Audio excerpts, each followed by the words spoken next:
Hello dear members of the Soul Stories family. Today we will bring you a romantic love story, so let's get started. Chapter 1.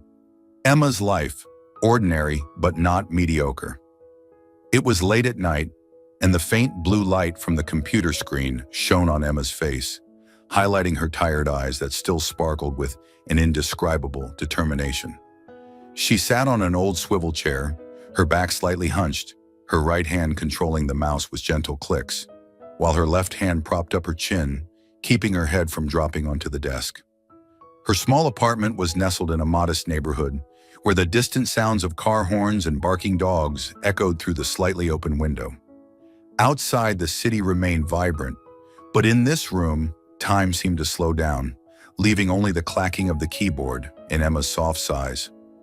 Emma was only 27 years old, but sometimes she felt much older than that.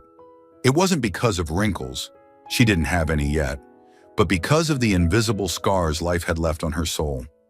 As a freelance graphic designer, she had talent, a fact no one could deny. Her designs always carried a distinct signature: bold colors, creative layouts, and a touch of defiance, as if she were challenging the world through every line. But that talent had yet to be widely recognized. She was still just a freelancer, chasing deadlines for small clients, earning enough to pay rent and stock a few packs of instant noodles in the kitchen cabinet. The big opportunity, the one she had always dreamed of, continued to elude her like a cruel joke of fate. Emma's apartment was so small that a single turn could let her touch everything.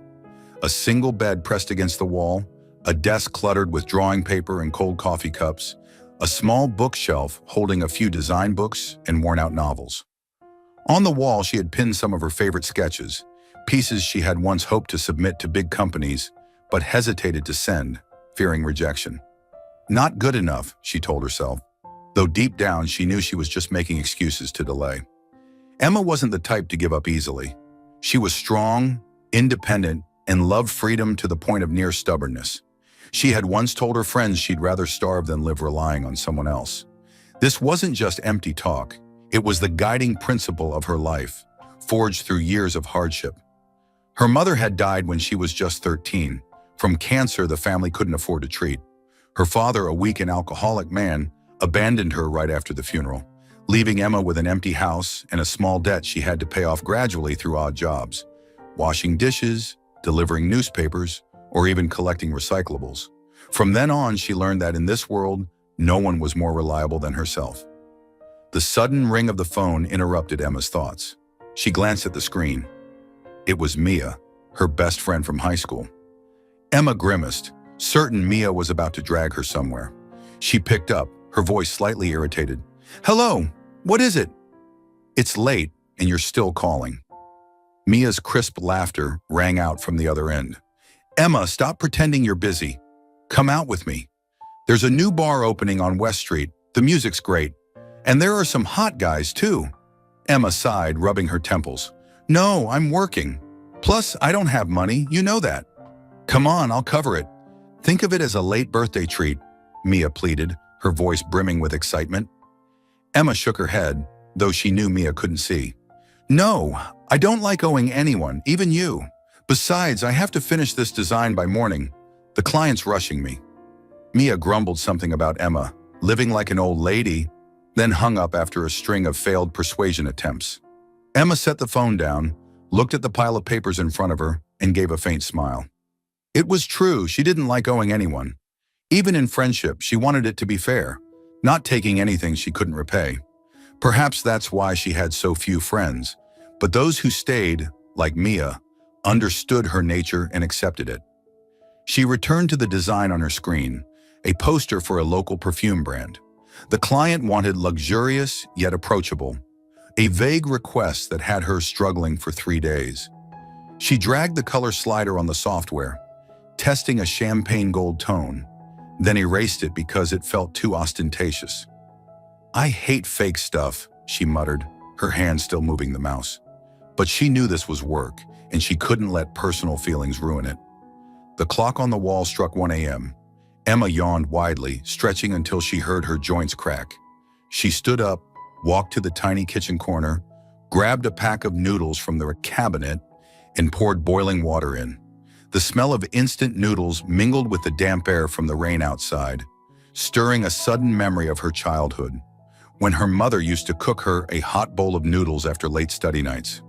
It was one of the rare memories left of a once happy family before everything fell apart. Emma sat on the floor, holding the bowl of noodles, her eyes gazing distantly out the window. The streetlights flickered, reflecting off rain puddles.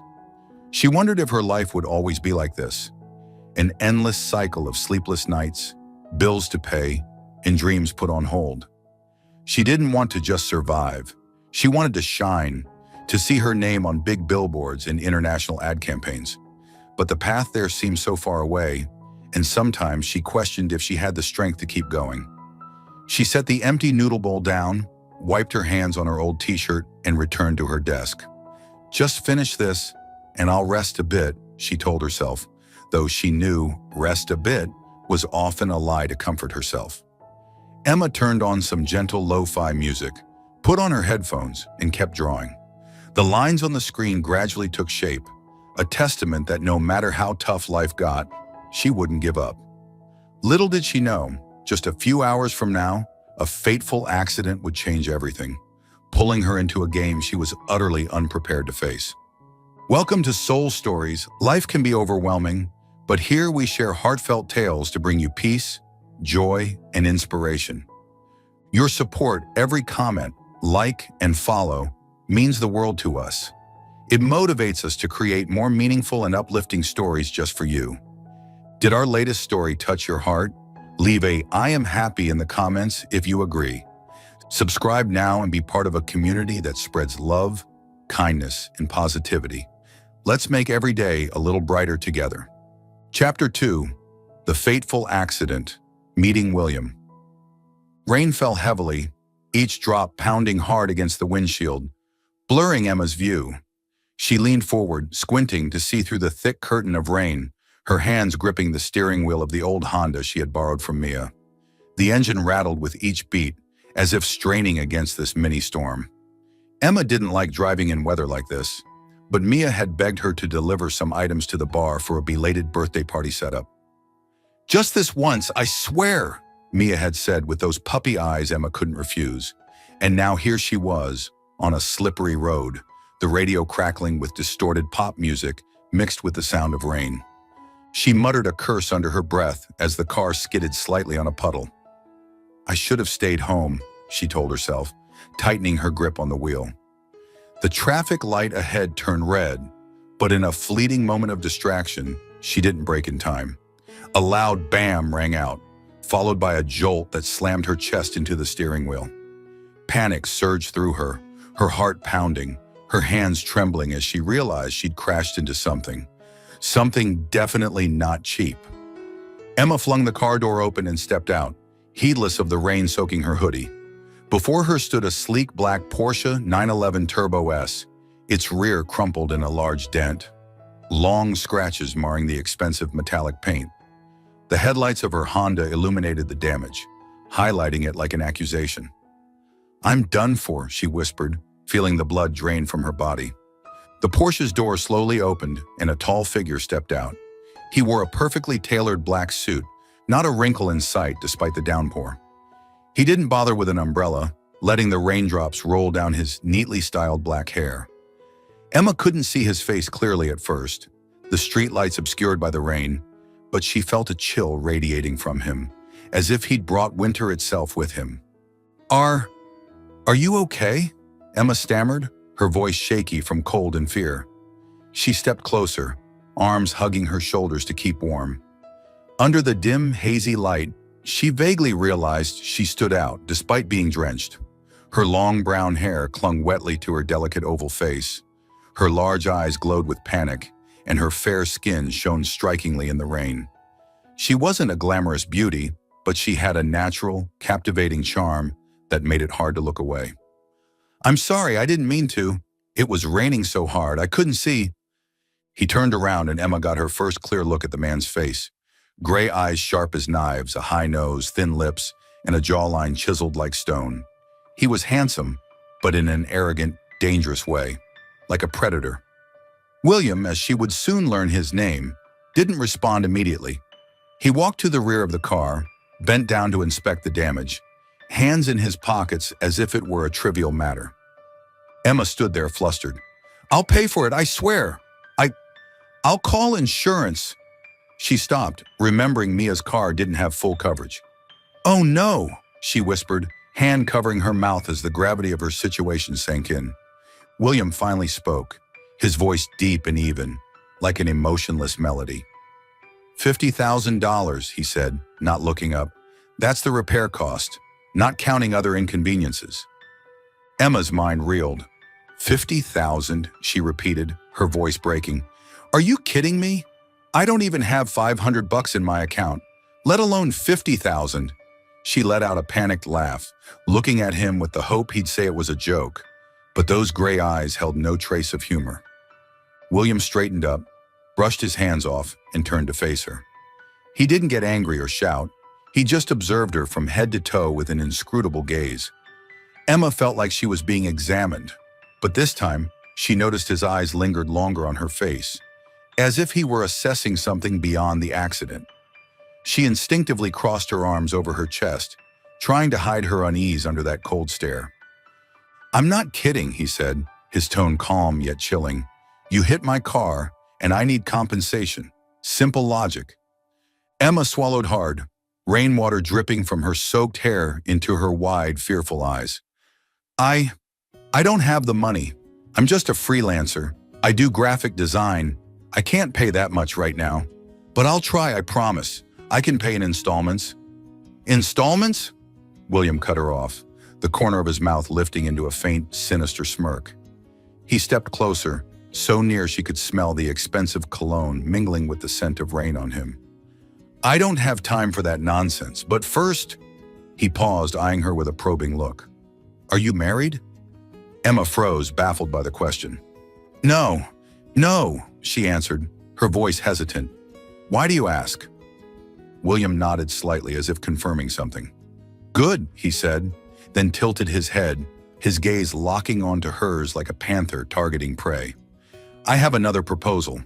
Marry me for a year. Do that, and I'll wipe out this debt. You won't have to pay a cent." Silence enveloped them, broken only by the steady patter of rain and the thumping of Emma's heart. She stared at him, mouth agape but speechless. Finally, she burst into a wild laugh. "You're crazy," she said, shaking her head. "What's wrong with you to think I'd agree to something that twisted?" William didn't join her laughter. He stood there, his gray eyes unwavering. "I'm not joking," he repeated, and Emma felt a shiver run down her spine. She realized he was serious, completely serious. This man with the Porsche, the costly suit, and an arrogance that suggested the world lay at his feet was proposing marriage to erase her debt. This wasn't a movie. It was reality, and it was happening to her. Emma stepped back, her trembling hands clutching her head. "I need time to think," she said, her voice weak. I can't decide right now." William nodded, pulled a glossy black business card from his pocket, and handed it to her. "You have 48 hours, he said, then turned back to his car. The Porsche roared to life, its engine drowning out the rain, and he vanished into the night, leaving Emma standing there, drenched and bewildered, the card in her hand like a ticking time bomb. Chapter 3. The Marriage Contract, Emma's Reluctance. Emma stood in front of the mirror in her tiny bathroom, her hands gripping the edge of the sink, her red-rimmed eyes staring intently at her reflection. Rainwater from last night's accident still lingered in her long brown hair, matting it into tangled strands. Her delicate oval face was now pale, her usually bright, large eyes cloaked in a layer of exhaustion and confusion.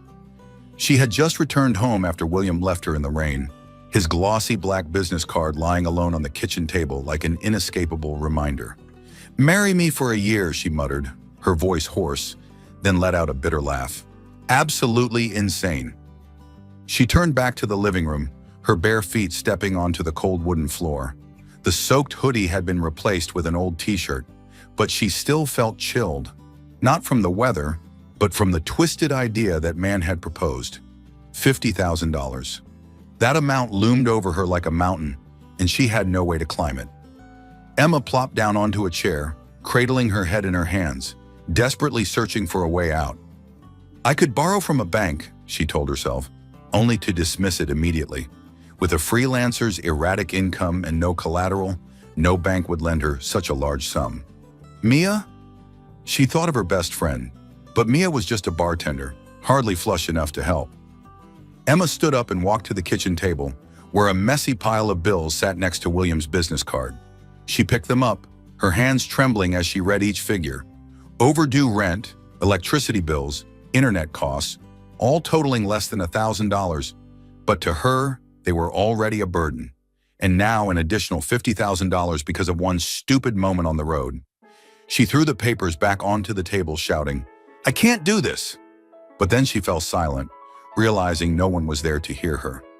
She picked up the business card, her fingers tracing the embossed text. William Carter, CEO, Carter Enterprises.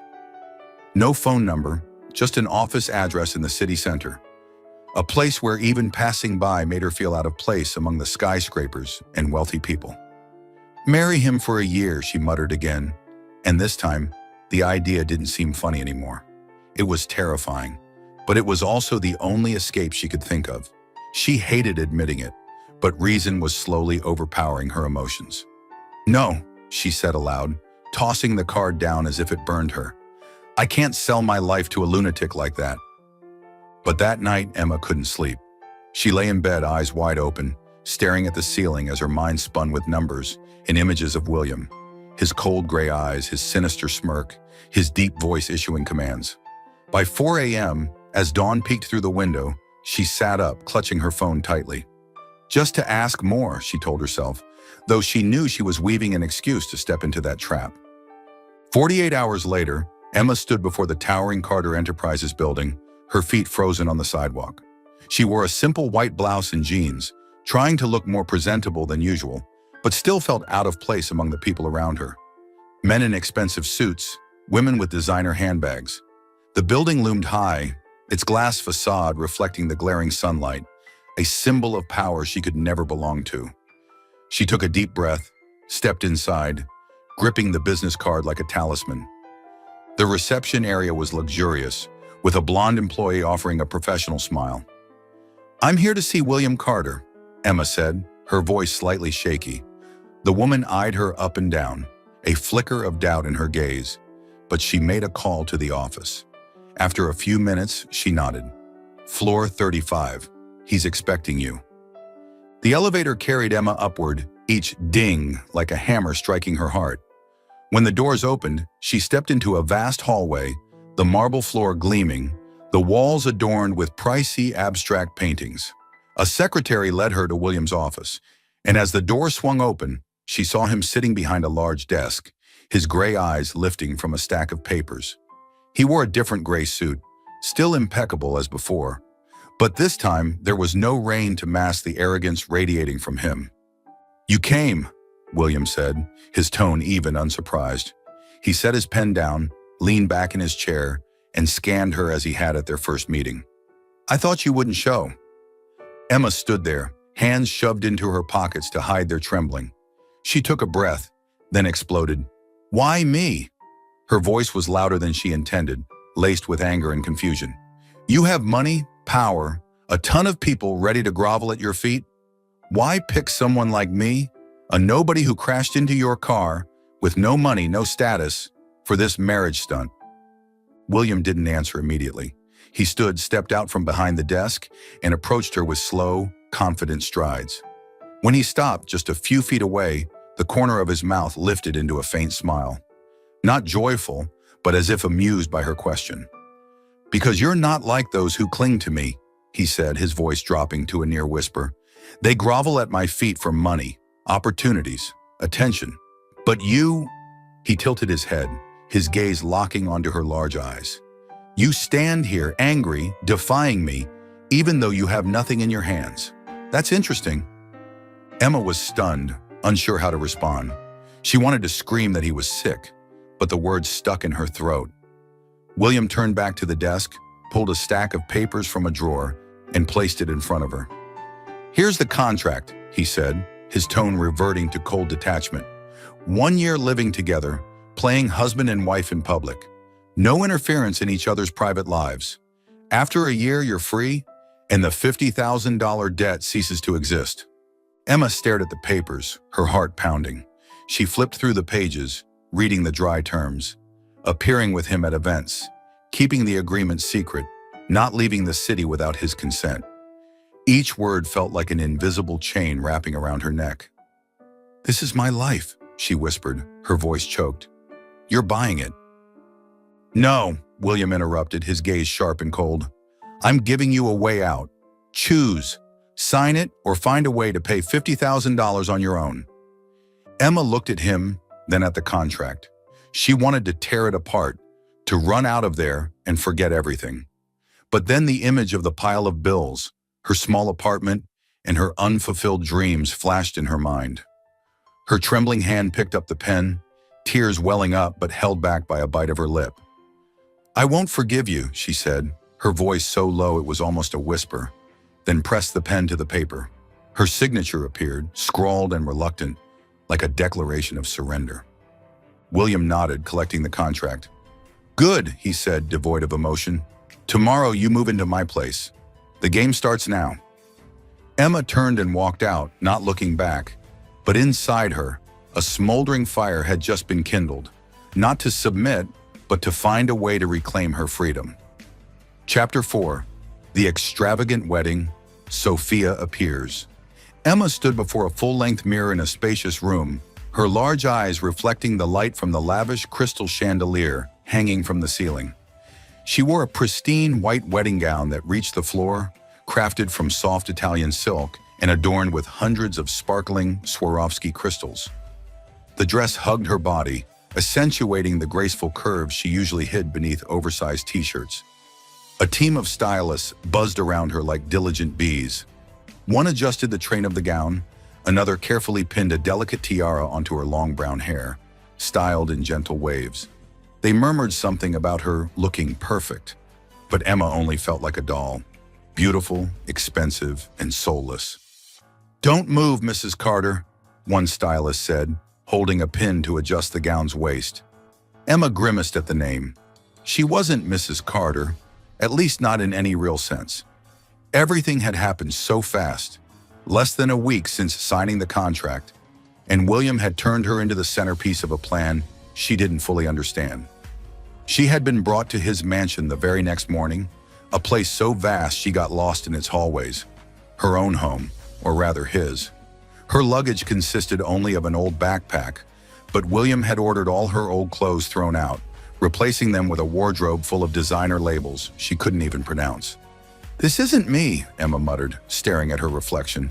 She raised a hand to touch the tiara, but a stylist quickly stopped her. "Don't mess up your hair. You have to be the most beautiful today."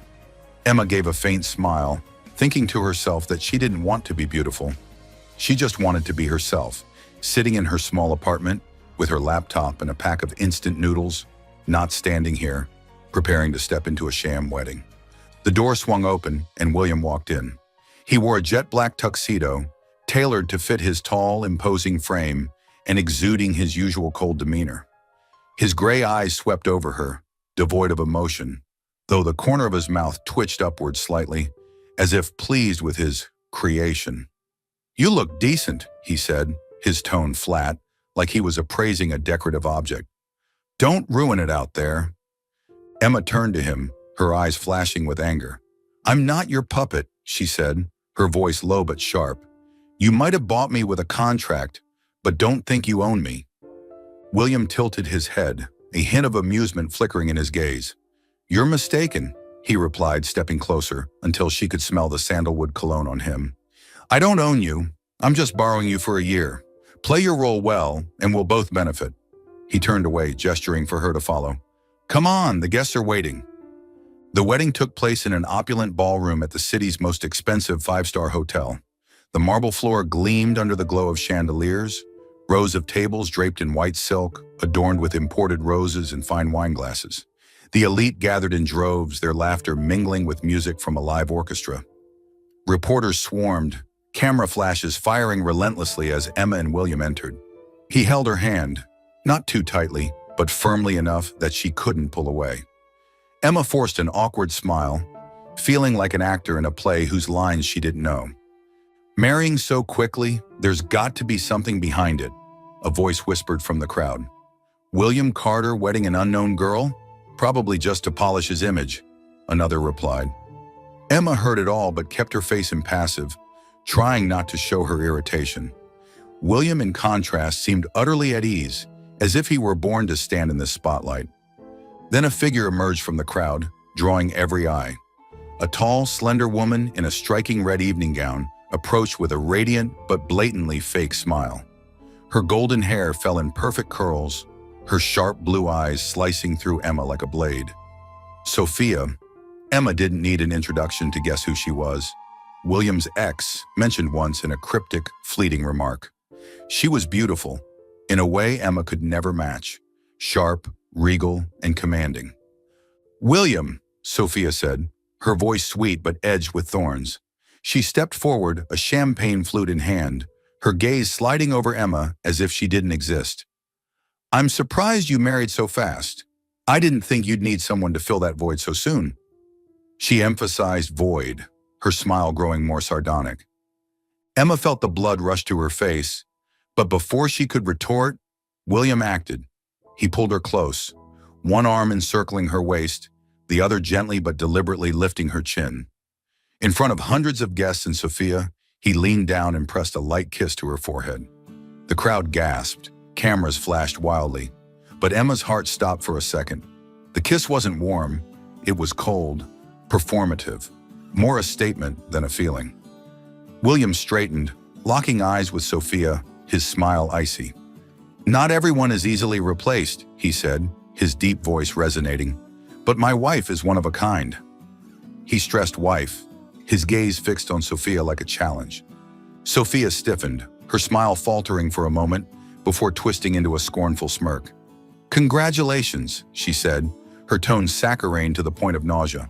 "I hope you can keep her longer this time." Then she turned, blending back into the crowd, leaving a ripple of curious murmurs among the guests. Emma stood there, her hands still trapped in his grip, her face burning with embarrassment and anger. She turned to him, whispering through gritted teeth, "What the hell was that?" "I'm not a prop for your revenge game." But William only glanced at her, his eyes cold. "You signed the contract," he replied, his voice unwavering. "Cooperate, unless you want things to get worse." Emma swallowed her rage, forcing a smile as the camera flashes flared again. She hated him, hated this wedding, hated Sophia and the game she'd been dragged into. But she had no choice. Not yet. As William led her to the dance floor for their first waltz, she vowed to herself that one day she'd break free from this invisible leash, no matter the cost. Chapter 5. A Stifling Life. Emma's Confinement. The morning sunlight filtered through the thin white silk curtains, casting a glow on the polished marble floor of the expansive bedroom Emma now called home. She sat on the edge of the king-size bed, her bare feet dangling, her hands gripping a phone that had been powered off since last night. Beside her, on an armchair, lay an emerald green evening gown, paired with sparkling high heels, and a brief handwritten note in William's firm script. "Wear this tonight."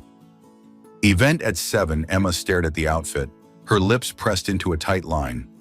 This wasn't the first time he'd chosen her clothes, and she knew it wouldn't be the last. Everything had started changing right after the wedding. In the early days, Emma thought she could endure it, just play the role of Mrs. Carter in public, smile for the photos, and stay silent when reporters asked questions. But William didn't stop there. He began interfering in every tiny detail of her life, as if she were no longer a person, but merely a piece of his perfect plan. Her wardrobe was now filled with expensive dresses, silk blouses, and high heels. Not a single pair of jeans or a t-shirt remained. "You're my wife," he had said one morning when she tried to wear the old hoodie she'd secretly kept in her backpack. "You need to dress in a way that matches my reputation." Emma had argued that she didn't need his reputation, but William just looked at her with those cold gray eyes and replied, "You don't have a choice." The control didn't end with clothing.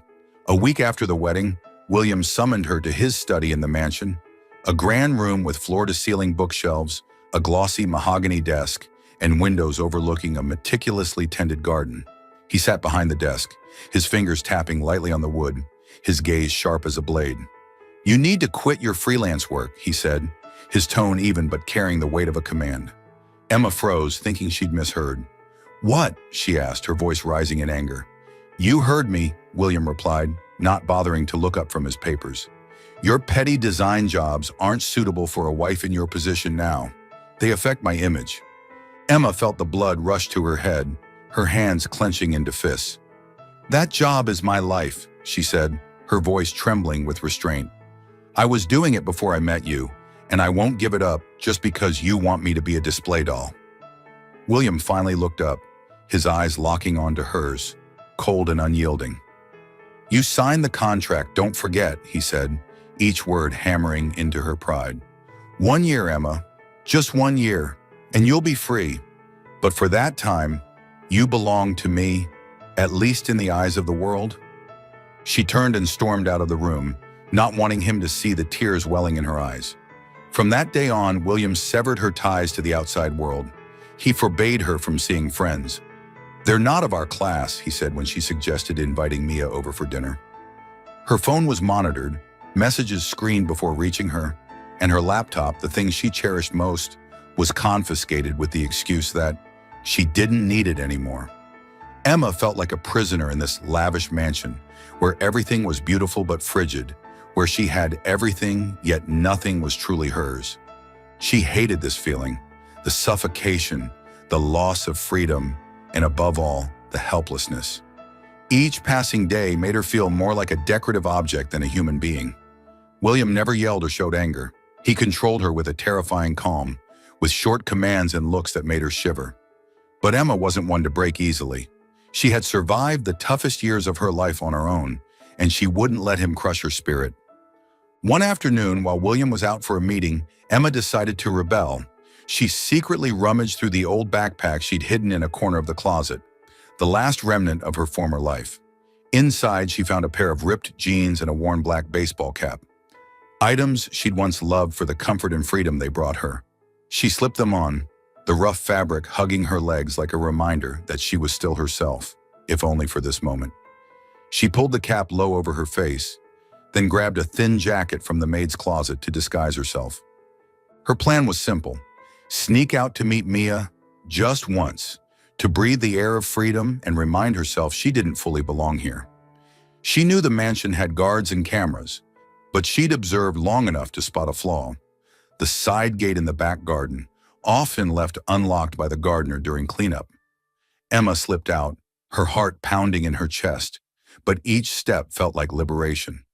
She took a taxi to a small cafe in the suburbs, the spot Mia had agreed to meet after Emma sent a secret message through a maid's phone. When Emma walked into the cafe, Mia barely recognized her. "Oh my God, Emma!" Mia shrieked, leaping from her chair to hug her tightly. "You look like you just broke out of jail." Emma laughed, the first time in days she felt a weight lift. They sat down, chatting as if no time had passed. Mia talked about her job at the bar, a new guy flirting with her, while Emma just listened, trying to forget the stifling life she was trapped in. "Are you okay?" Mia asked suddenly, her eyes worried. Emma nodded, but her smile couldn't hide her exhaustion. "I'm fine," she lied, "just a bit busy." But that fleeting taste of freedom didn't last. As Emma stepped out of the cafe, a familiar black car pulled up in front of her. The door opened and a tall man in a black suit, William's bodyguard, stepped out. "Mrs. Carter," he said, his voice stiff, "please get in the car. Mr. Carter's waiting for you." Emma stiffened, feeling like she'd been caught in an invisible net. She glanced at Mia, who stood frozen beside her, then reluctantly climbed into the car, her hand clutching the brim of her cap. When she arrived back at the mansion, William was waiting in the living room, a glass of red wine in hand, his eyes icy. "Where were you?" he asked, his voice low but sharp as a blade. Emma yanked off her cap, tossing it to the floor, her eyes blazing with defiance. "I went to see a friend," she said, unflinching. "I'm not your prisoner." William set the glass down and stepped toward her, towering over her by a full head. "Did you think you could sneak out without me knowing?" he said, his voice dropping to a near whisper. "My guards saw you the moment you stepped through the garden gate. This is the last time, Emma. Next time, the consequences won't be as simple as a talk."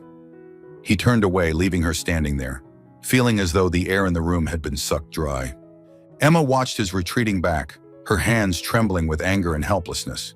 She realized that no matter how she resisted, she was still confined in this gilded cage, and William held the key. Chapter 6. Sophia's Secret Revealed. William's Painful Past. The afternoon in William's mansion was unusually quiet. Emma sat on a velvet-upholstered armchair in the expansive living room, holding a design book she had secretly borrowed from his bookshelf, a small effort to cling to some remnant of herself amid this stifling life. Pale golden sunlight streamed through the large windows, illuminating the polished marble floor and the costly paintings on the walls. But the air in the room remained as cold as ever. William had been out since morning, leaving her with the silent maids and guards stationed at every corner. Emma no longer tried to escape after being caught at the cafe. She knew she couldn't slip past his watchful eyes. The doorbell suddenly rang, shattering the stillness.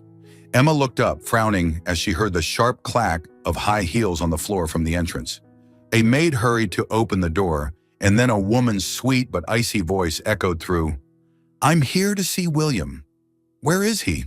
Emma stiffened, recognizing that voice instantly. Sophia. Before she could react, Sophia strode into the living room, her red high heels clicking confidently on the floor. She wore a form-fitting black dress that accentuated her tall, slender frame, her golden hair cascading loosely like silk. Her sharp blue eyes swept over Emma, accompanied by a mocking smirk. "Oh, the new wife," Sophia said, her tone sweet but laced with barbs. She sat down on the chair across from Emma without being invited, crossing her legs and placing a small clutch on her lap. "William's not home? I thought he always kept you within sight." Emma set the book down, trying to keep her voice calm despite the blood rushing to her face. "He's out," she replied curtly. "If you want to see him, wait. I'm not his scheduler." Sophia chuckled, a sound like silver bells but dripping with contempt. "You don't need to be so tense," she said, tilting her head to scrutinize Emma from head to toe. "I just stopped by to visit him. After all, we had some very happy times together." She emphasized happy, her eyes flashing with provocation. "You know, back then, William was so sweet. He once took me to Paris just for dinner, and we sat by the Seine until late. He wasn't cold like he is now." Emma clenched her hands under the table, feeling as though Sophia was deliberately stabbing at her pride. "I don't care," she said, her voice firm. "That's his past, not mine." But inside, curiosity began to stir. William, cold and controlling, she knew that well. But sweet? She couldn't imagine it. Sophia shrugged, pulling a small bottle of wine and 2 glasses from her bag. "Come on, don't be so uptight," she said, pouring wine into both glasses without asking Emma's permission. "Drink with me. Think of it as getting to know William's new family." She slid a glass toward Emma, her smile growing more sinister. Emma eyed the wine, hesitant. She didn't want anything to do with Sophia, but the arrogance in her gaze made it impossible to refuse. She picked up the glass, taking a small sip, the rich red wine sliding down her throat, leaving a warm sensation. Sophia downed her glass in one gulp, then poured another, her eyes starting to glaze over with drunkenness. "You know," she slurred, her voice growing sloppy. "William loved me like crazy. If he hadn't left me after the baby thing, he'd be a father by now." Emma froze, her glass halting midair. "The baby?" she repeated, her voice trembling with shock. Sophia sneered, unaware she'd let something slip. "Yeah, the baby," she said, waving her hand as if telling a funny story. "I was pregnant, but I didn't keep it. My family wouldn't accept it. My career wouldn't allow it. William didn't know until it was too late." She paused, staring into her empty glass, a flicker of pain crossing her eyes before being masked by arrogance. Emma set her glass on the table, feeling as if the air had been sucked out of the room. She stood, intending to leave, but her feet felt rooted to the spot. That secret, the baby, Sophia's betrayal, explained so much about William. His coldness, his control, the way he looked at her as if she might vanish at any moment. Before she could step away, the front door opened and William walked in, his demeanor weary but still sharply cold as usual. Sophia looked up, a drunken smile blooming on her lips. "William," she exclaimed, stumbling to her feet and staggering toward him. "You're back just in time. I was telling your little wife about us." William stiffened, his eyes darting from Sophia to Emma, as if assessing the situation. Emma couldn't hold back any longer. She stepped forward, facing him, her voice shaking with anger and curiosity. "What's this about a baby?" she demanded, heedless of Sophia's presence. "She said you had a child, but she got rid of it. Is that true?" William turned to Sophia, his gray eyes igniting with a rare fury. "You're drunk," he said to her, his voice low and almost a growl. "Get out." Sophia smirked, but seeing his expression, she fell silent, grabbed her bag and stumbled out, leaving the room steeped in heavy silence. "Answer me," Emma pressed, stepping closer to William. "Is that why you're like this? Why you control me? Control everything?" William faced her, his eyes darkening like a storm held in check. "Don't meddle in my affairs," he said, his voice cold, but for the first time, she heard it tremble, not from fear, but from pain. He moved past her, intending to leave, but paused, his back to her. In that silent moment, memories flooded his mind like an old film reel. 3 years ago, William stood in Sophia's luxurious apartment, holding a small box with an engagement ring he'd spent weeks choosing. He had planned to propose that night, under the shimmering lights of a rooftop restaurant he'd reserved entirely. But when he walked in, Sophia sat on the sofa, her eyes red, her voice choked. "I'm sorry, William." I couldn't keep it. He didn't understand until she confessed she'd been 3 months pregnant, but her family forced her to abort because he wasn't good enough for their lineage, and her modeling career couldn't be interrupted. William had yelled, smashed a wine glass on the table, but the real pain came later, when he realized she hadn't told him. He found out too late, when it was all gone. From then on, his heart froze, turning him into the cold man Emma met today. William turned back, looking at Emma, his eyes no longer a storm, but a deep lake, full of hidden hurt. "You wouldn't understand," he said, his voice hoarse, "and I don't want you to." He walked out of the room, leaving Emma standing there stunned. She realized that William wasn't just controlling her to protect his reputation. He was running from his past, and she, unwittingly, had become part of the wall he'd built to forget Sophia and that pain. Chapter 7. The Last Straw. Emma decides to leave. Emma sat in the vast but frigid bedroom of the mansion, the soft light from a small desk lamp illuminating her face, highlighting her large eyes now red from exhaustion. Before her was her old laptop, the only thing she'd managed to convince William to return after countless arguments. It was no longer the sleek machine she'd bought years ago. Now it was covered in scratches, the enter key loose, and a faint border blurred the screen's left corner. But to Emma, it was her entire world, a place where she crafted her dreams, the last thread tying her to herself before being swept into this suffocating existence. She opened her email, her hands trembling as she spotted a new message from an old client. A small design project for a local cafe, worth just a few $100s. It wasn't the big break she'd once dreamed of, but it was a glimmer of hope, a reminder that she could still do what she loved, despite William's prohibitions. Just one project, she told herself, her fingers gliding over the keyboard to reply. She hid it carefully, working only when William was out and always erasing her history afterward. But today, she took a bigger risk. She opened her design software and began sketching a logo with bold lines and vibrant colors, a declaration that she was still alive, still Emma. The sound of the front door echoed from afar, followed by the strong, familiar footsteps she instantly recognized. William was back early. Emma panicked, frantically closing the software. But the laptop lagged, the logo still on display as William entered the room. He wore a gray suit, his tie slightly loosened, his cold gray eyes sweeping over her and landing on the computer. "What are you doing?" he asked, his voice deep but sharp as a blade. Emma shot to her feet, slamming the laptop shut with a clumsy motion. "Nothing," she said, her voice quivering but striving for calm. "Just looking at some things." But William wasn't easily fooled. He stepped forward, each stride like a hammer striking the marble floor. Without a word, he snatched the laptop from her hands, flipped it open, and the screen's glow lit up his face, revealing a rare flash of anger.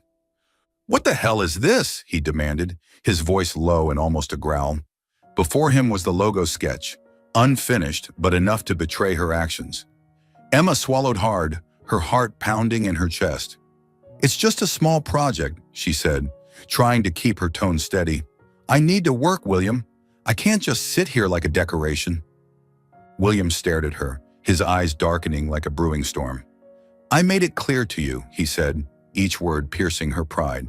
"That trivial work isn't suitable for you. For me. Who do you think you are, defying me?" Before Emma could respond, he raised the laptop high and smashed it onto the floor. The shattering sound rang out, plastic and glass scattering everywhere, the screen going black like a final end to her last shred of hope. Emma screamed, dropping to her knees on the floor, her shaking hands gathering the broken pieces. "You're insane!" she yelled, tears spilling uncontrollably. "That was everything I had. You had no right."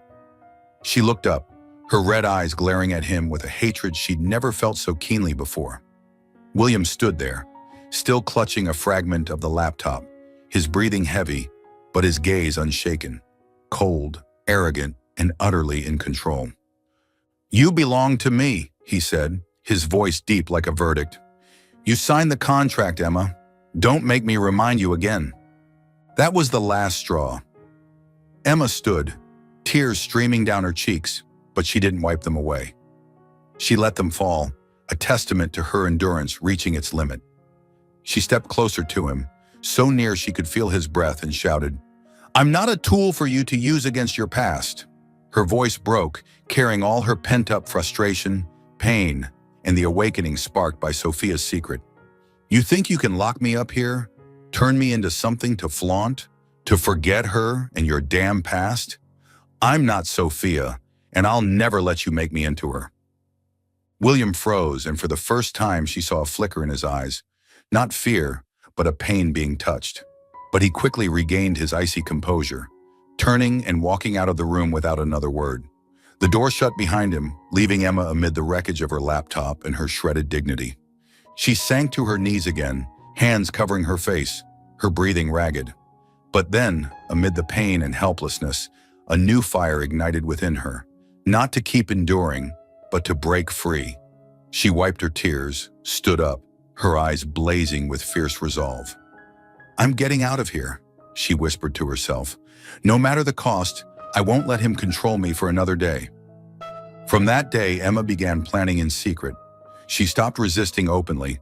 She learned to stay silent, offering forced smiles when William gave orders, playing the perfect Mrs. Carter in public. But inside, she was a warrior gearing up for her final battle. She knew she needed money to pay off William and reclaim her freedom, but without her laptop, she had to find another way.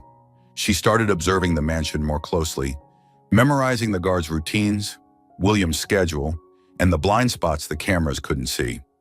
One morning, as a maid brought tea to her room, Emma secretly borrowed her phone for a few minutes, sending an anonymous email to an international design firm she'd heard of from an old client. She attached her old portfolio, files she'd stored in the cloud before William took her laptop. "This is my last chance," she wrote in the email, her hands trembling as she hit send.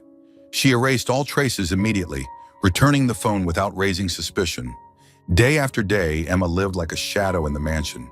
But each night, she lay in bed, eyes wide open, staring at the ceiling, envisioning the day she'd leave.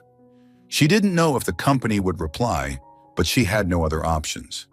William might have smashed her laptop, but he couldn't smash her will. She would escape him, this gilded cage, and the ghost of Sophia he'd unwittingly dragged her into. A week later, while William was out, the maid handed her a phone. Not hers, but a secret one Mia had sent through the gardener. Emma opened the message, her heart racing as she read Mia's words. That international company replied, "They want to meet you." Emma smiled, the first genuine smile in weeks. She texted back, "Get ready. I'll be out of here soon." She hid the phone in a secret spot under the bed, her heart brimming with determination. The last straw had fallen, and now Emma didn't just want to leave. She wanted to prove he couldn't hold her forever. Chapter 8, The Day of Departure, William's loss. The morning sunlight slipped through the white silk curtains in the mansion, but the atmosphere today felt heavier than usual. Emma stood in the lavish bedroom she had called home for nearly a year, her large brown eyes quietly scanning the cold space. On the bed lay the old backpack she had brought with her on the first day. Now it held a few simple outfits she had secretly bought with her savings, a new phone sent by Mia, and a copy of the major design contract she had just signed with an international company. She wore a gray hoodie, ripped jeans, and old sneakers, items she had kept hidden from William and the household staff's prying eyes. The big contract from the international company was her light at the end of the tunnel. After months of working in secret through anonymous emails, sending designs via a borrowed phone, and meeting clients through Mia, Emma had secured a deal worth nearly $50,000, enough to pay off William and start over. But the money hadn't reached her yet. The company informed her it would be transferred within a month after she completed the final design. That didn't stop her from leaving. She couldn't endure another day in this gilded cage. She would pay him later once the funds hit her account, but for now she needed freedom. Emma walked to the small table by the window, took a sheet from William's notepad, and wrote a few lines with a ballpoint pen.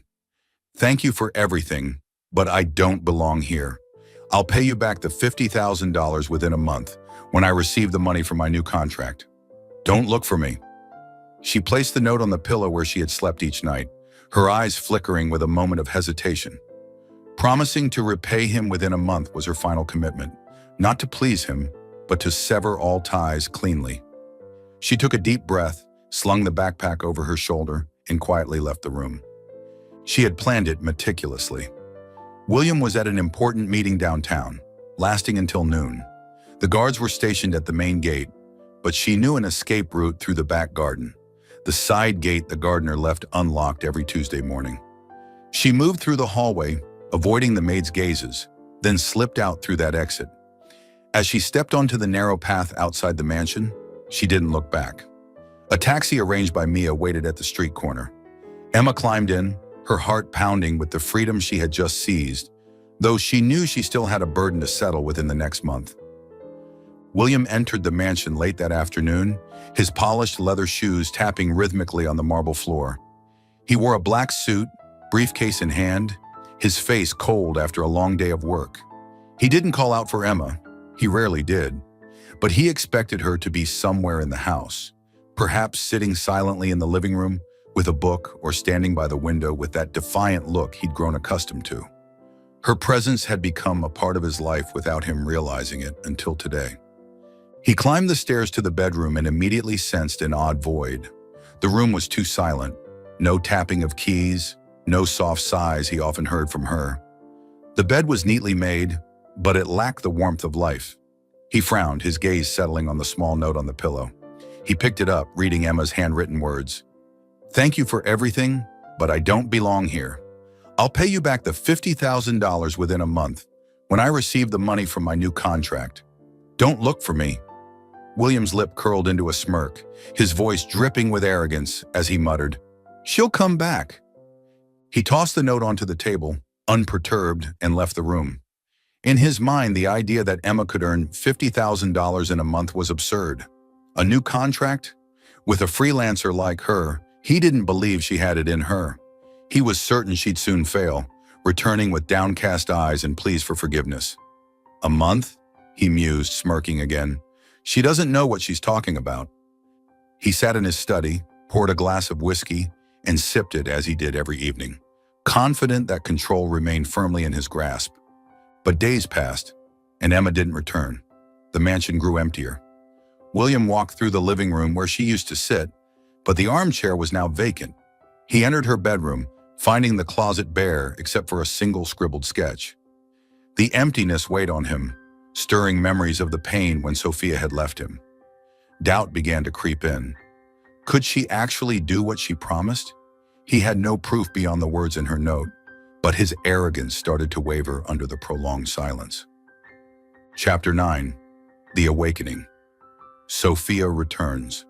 William sat in his study, the dim light from the desk lamp illuminating his face, highlighting the sharp features now tinged with a rare weariness. The whiskey glass in his hand had long gone dry, But he didn't refill it. He just gripped it tightly, as if trying to hold on to something slipping away.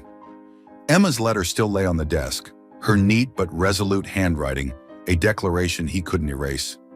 "I'll pay you back the $50,000 within a month, when I receive the money from my new contract. Don't look for me." He had smirked when he first read it, certain that a freelancer like her couldn't earn such a large sum so quickly.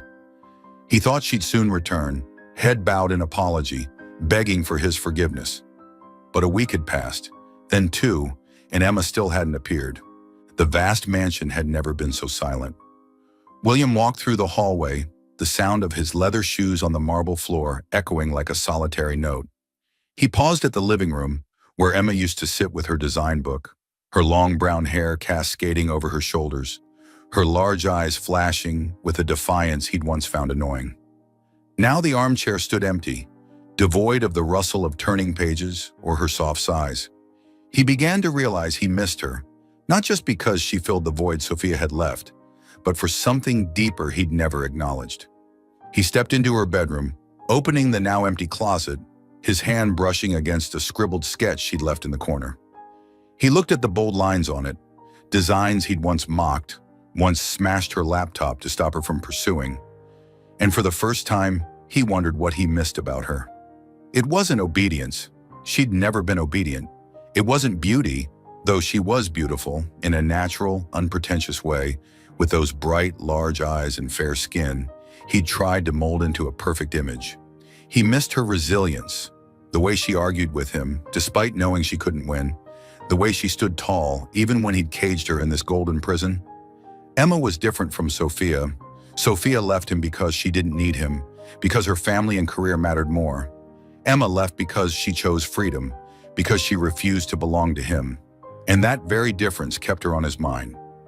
William sat on the bed, clutching the sketch, his gaze distant. He remembered the times she'd yelled at him, calling him controlling, and even the clumsy way she'd made coffee in the kitchen one rare morning he'd let her roam free in the house. Those moments, though small, had etched themselves deeply into his memory.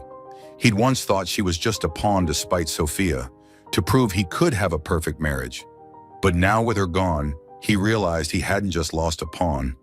He'd lost someone he'd never truly valued. The doorbell rang, interrupting William's thoughts. He frowned, not expecting anyone at this hour. Nearly 9 p.m., with the sky pitch black and a cold wind rustling through the garden outside.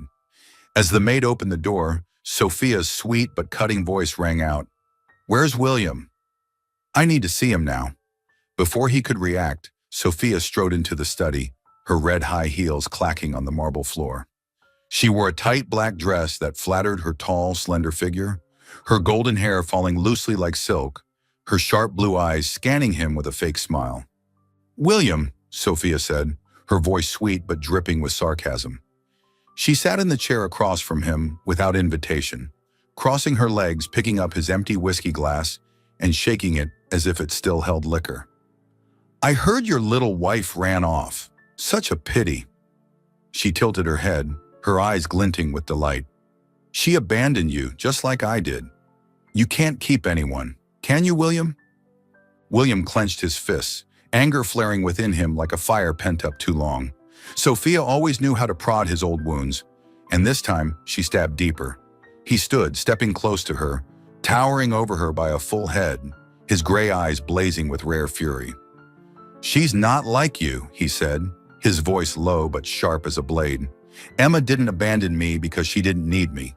She left because she wanted to, something you never had the guts to do." He leaned in, his gaze locking onto hers. "You left me because you're a coward, Sophia. You chose your family and career over facing me." Sophia stiffened, her smile vanishing for a moment, replaced by an angry sneer. "Coward?" she repeated, her voice rising in indignation. She shot to her feet, facing him, her blue eyes blazing. "I left you because I couldn't live with someone like you. Cold, controlling, and never truly loving me. She saw it too, William. That's why she left, and you're alone again. Just like when I walked away." Her words cut into him like a knife, but instead of breaking him, they ignited a fierce resolve. He turned away, unwilling to let her see the flicker in his eyes, his hands gripping the chair's edge until his knuckles whitened. "Get out," he said, his voice cold but trembling with rage. Sophia smirked, her tone thick with disdain. "Good luck finding her." "But she won't come back." She turned on her heel and left, the sound of her heels fading, leaving the room in heavy silence. But Sophia's words lingered in his mind, like a flame burning through his last shred of arrogance. William stood there, breathing heavily, and for the first time, he realized he didn't want to lose Emma. Not for his reputation, not to spite Sophia, but for her. He picked up the phone and called his assistant, his voice firm. "Find her. At any cost. I want to know where she is, what she's doing, right now." Within 3 days, he got word. Emma was working as a barista at a small cafe in the suburbs, living a simple life he couldn't imagine for someone who'd once been his wife. William started going to the cafe every day. He sat in the darkest corner, wearing a dark coat to avoid notice, ordering coffee he didn't drink, just to watch her from afar. Emma wore a plain t-shirt, her hair tied up high, her hands deftly preparing drinks with a natural smile he'd never seen when she was with him. She chatted with customers, laughed with coworkers, showing no trace of the suffocation he'd once imposed on her. He didn't dare approach, not out of fear of rejection, but because he didn't yet know what to say to fix his mistakes. But each day his longing grew, and he knew he couldn't let her vanish forever. He needed her, not as a pawn, but as someone he genuinely wanted to keep in his life. Chapter 10. Climax. Tearing the contract. A light rain pattered outside, tiny droplets tapping against the glass windows of William's office at Carter Enterprises. Emma stood in front of the towering building, her old sneakers stained with mud from the suburban road she'd just traveled. She wore a gray hoodie, ripped jeans, and carried her worn backpack. No trace remained of the Mrs. Carter William had once tried to mold her into. Her hand gripped a thick envelope containing a $50,000 check she'd just received from the international company after completing her major design project. Today was the final day of the 1-month period she'd promised to repay him, and she was here to end it all, not to negotiate, not to reconcile, but to sever the last thread binding them. Emma took a deep breath and stepped through the building's revolving glass door, feeling out of place among the men in expensive suits and women with designer handbags. She didn't belong here. She never had. The reception desk was the same as her first visit, staffed by a blonde employee with a professional smile. "I'm here to see William Carter," Emma said, her voice firm but trembling slightly with tension.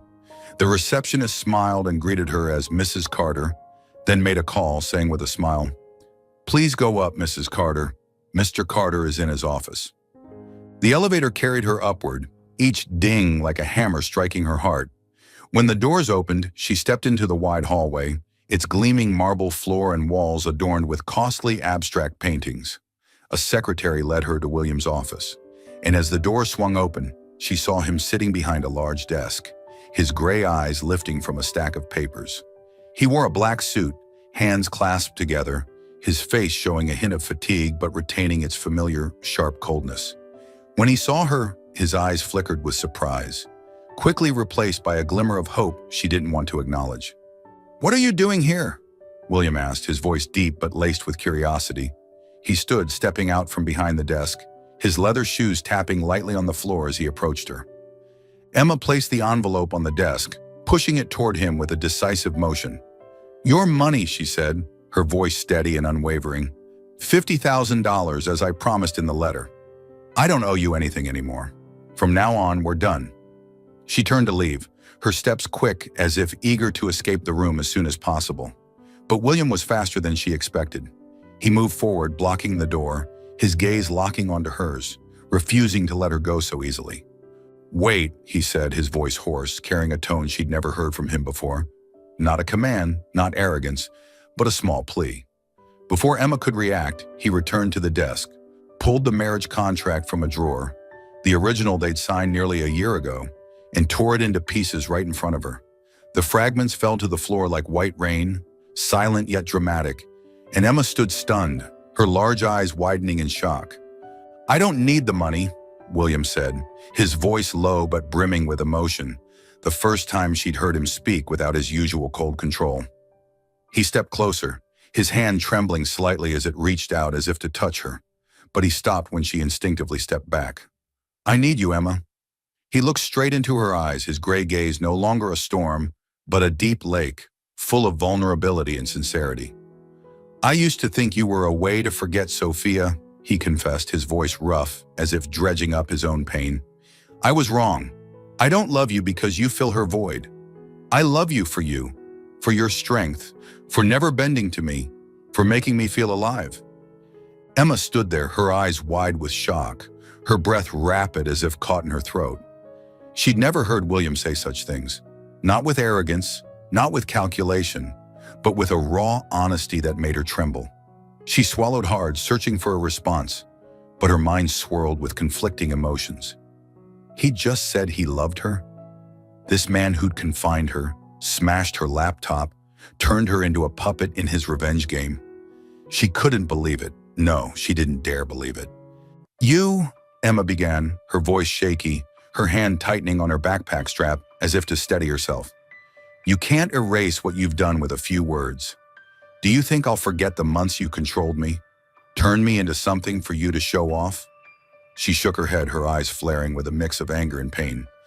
"I don't want anything more to do with you, William. I came here to pay you back, to end this, not to hear this." William stepped back, his hands falling to his sides, a flash of pain crossing his eyes, though the sincerity remained. "I know," he said, his voice hoarse, almost a whisper. "I don't expect you to forgive me now. I don't deserve it. I know I was wrong. About you, about everything.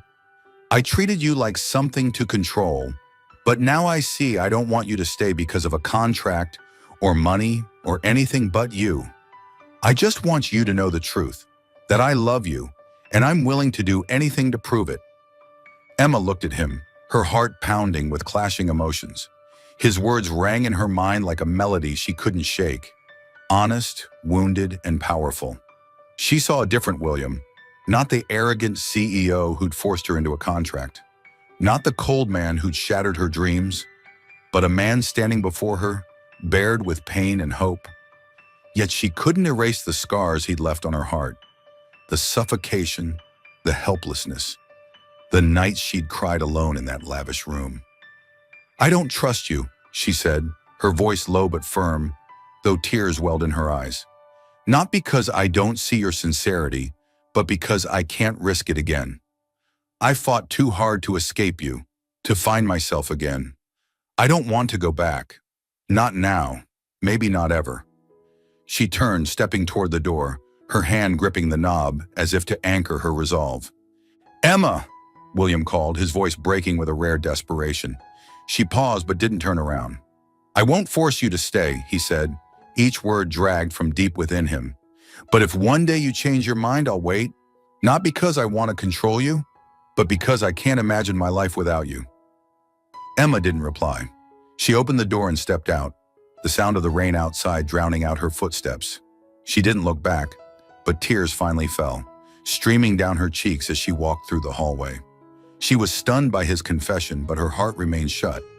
Not because she didn't feel his sincerity, but because she didn't want to entangle herself with him again. She'd reclaimed her freedom, and she wouldn't trade it, not even for a moment of weakness. William stood there watching the door close behind her, his hand clutching the last fragment of the contract left on the floor. He didn't chase her. For the first time, he respected her choice. But within him, a flame still burned, not to control, but to hope. Chapter 11. The Pursuit. William didn't give up after the day Emma left his office with the $50,000 check and a cold rejection. He knew he couldn't force her back like before, but he also couldn't let her vanish from his life forever. He began his pursuit, not with power or money, but with a shameless persistence that even surprised himself. By day, Emma worked freelance design from her small apartment, a cramped but cozy space, its desk overflowing with drawing paper and a new laptop she'd bought with money from her big contract. Orders came to her steadily, from restaurant logos to ad posters, like a confirmation that she'd reclaimed herself after months of confinement. But William wouldn't leave her in peace. He showed up at her door on unexpected mornings, holding a bag of drinks, vanilla lattes she'd once liked, iced green tea, or even a strawberry smoothie he guessed she might enjoy. "I brought this for you," he'd say, his tone casual, leaning against the doorframe with a half smile. Emma glared at him through the crack in the door, pencil still in hand. "I don't need it. Take it back." But he didn't leave. He set the bag on the doorstep, knocking a few more times until she reluctantly opened it just to stop the noise.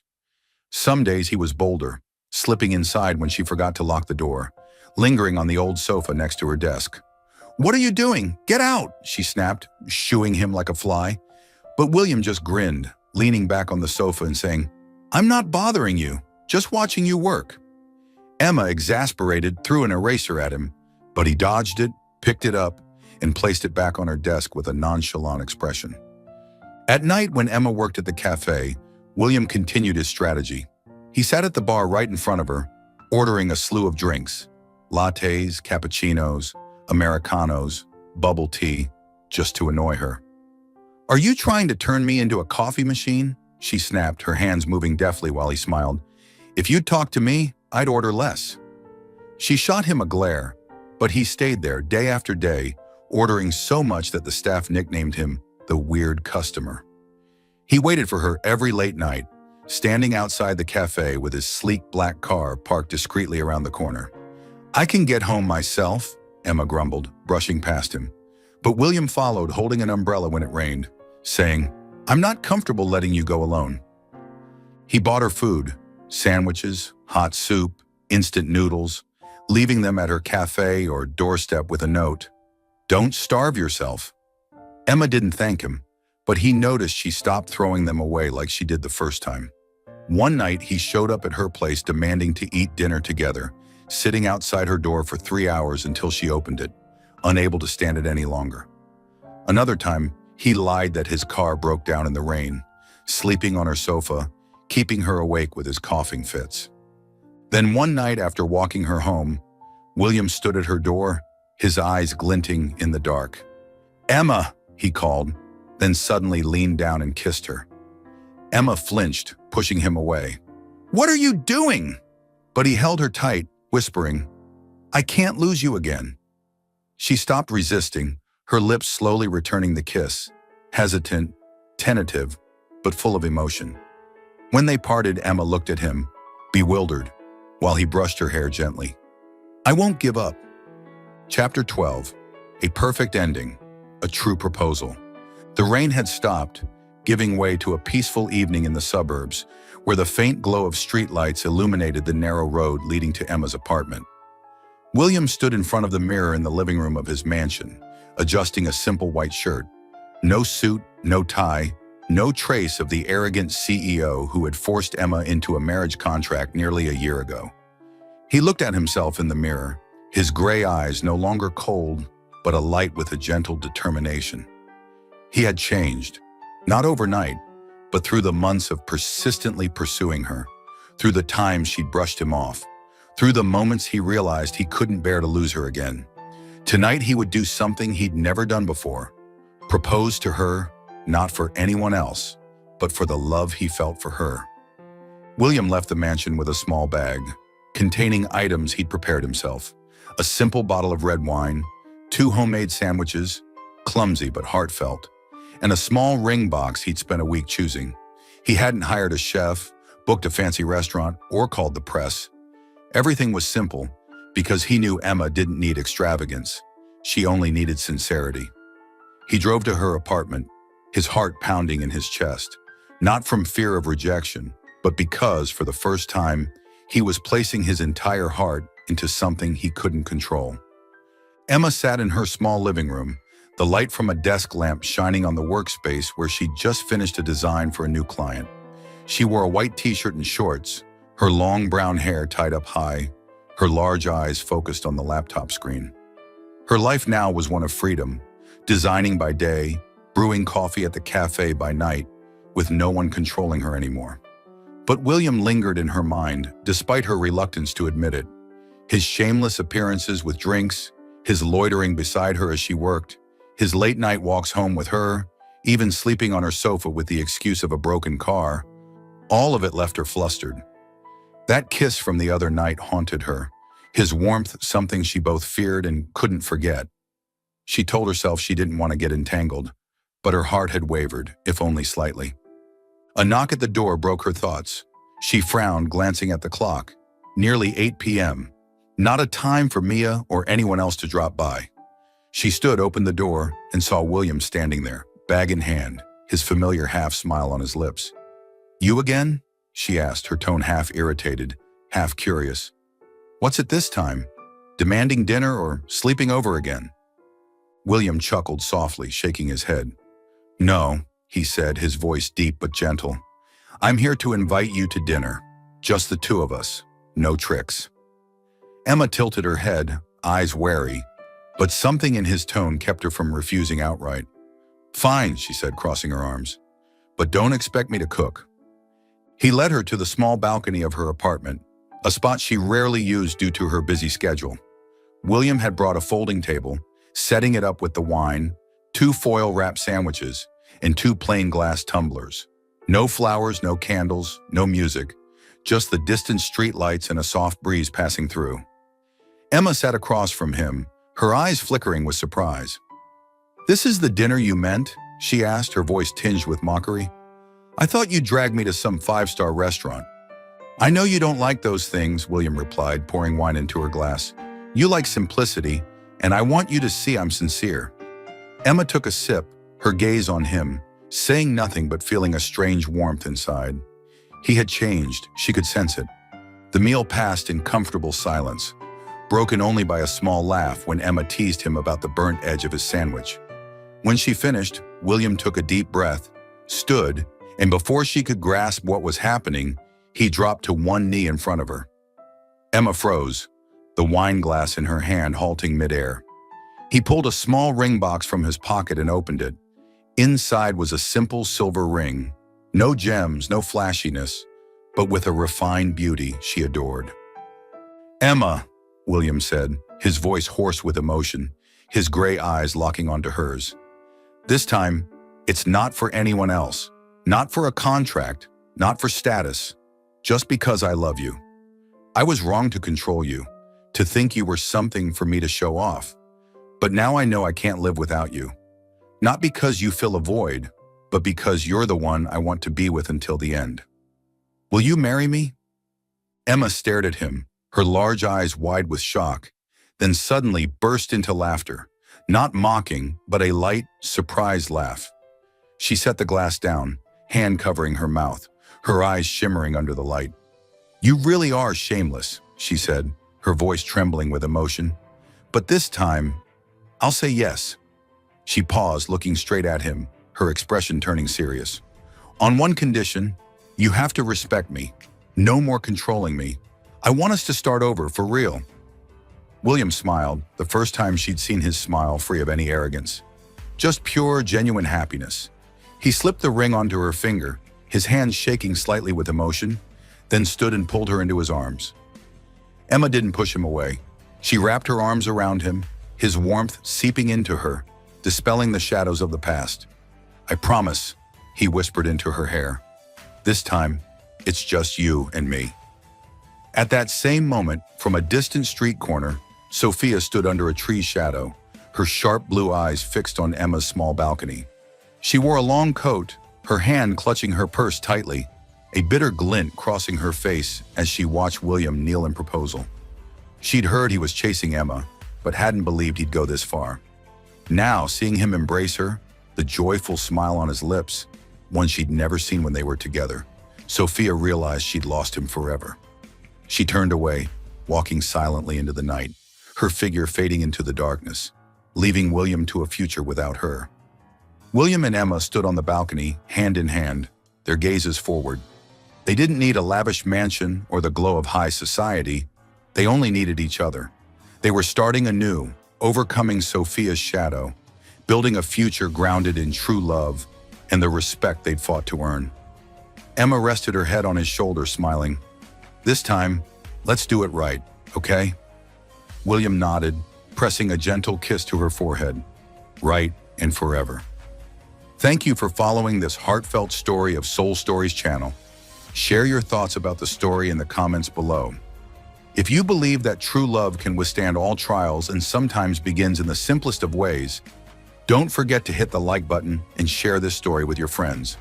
To never miss out on touching and meaningful stories, subscribe to our channel and help us spread messages of love and warmth to everyone. Let's cherish the beautiful moments of life and love together.